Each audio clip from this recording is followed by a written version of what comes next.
बहुत ही करम फरमा मेरे बड़े भाई और बहुत ही सीनियर वकील शहर के, जानी मानी हस्ती, सामाजिक शख्सियत, समाजवादी पार्टी के वो बहुत ही अहम रुकन बने हैं अभी।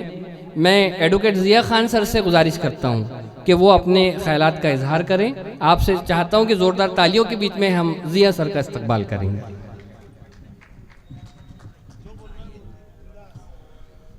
शुक्रिया। अस्सलाम वालेकुम।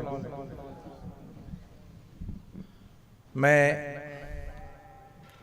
इस स्टेज से बोलने के काबिल तो नहीं हूं कि यहाँ पर बहुत इस फील्ड के काबिल लोग बैठे हैं।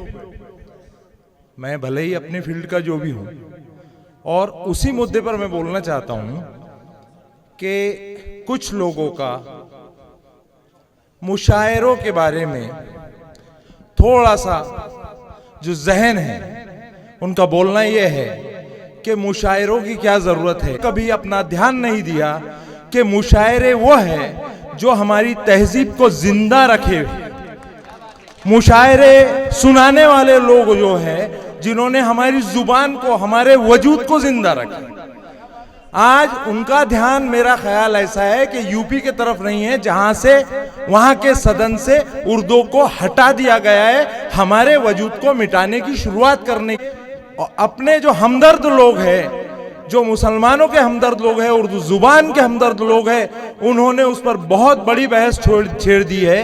और वो भी मुद्दा हमारे लिए बहुत बड़ा है कि हमारी जुबान, हमारा वजूद, हमारी तहजीब जिंदा रहनी चाहिए, जिसके लिए आप लोग भी आए हैं। और वो जिंदा रखने वाले लोग ये हैं जो हमें उस उर्दू से मुखातिब करते रहते हैं जिस उर्दू से हम बहुत दूर होते जा रहे हैं।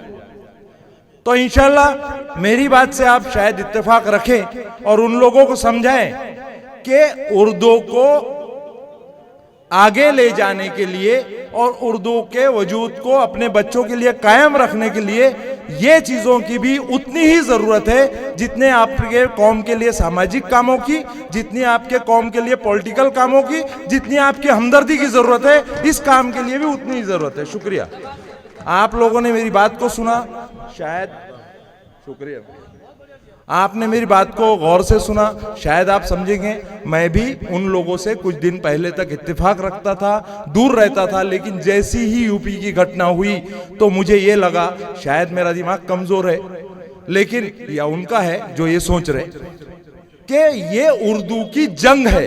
और वो लोग यही चाहते हैं कि इनके वजूद को धीरे धीरे धीरे धीरे हर तरफ इनको पिंच करके रोहिंग्या मुसलमान बोलो, मुसलमान बोलो, कागज नहीं है बोलो, उर्दू नहीं है बोलो, उर्दू खत्म करो, इसी पर इनका काम चल रहा है। और हर फील्ड पर आपको और हमको गौर करना पड़ेगा, ध्यान देना पड़ेगा और बढ़ावा देना पड़ेगा, और देंगे इंशाल्लाह।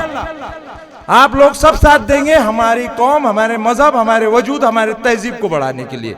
और सब लोगों का शुक्रिया। आप लोग ऐसे ही, अल्लाह आपको नवाजे, ऐसे ही हम लोग आपकी खिदमत में रहें। शुक्रिया। आइए हजरात,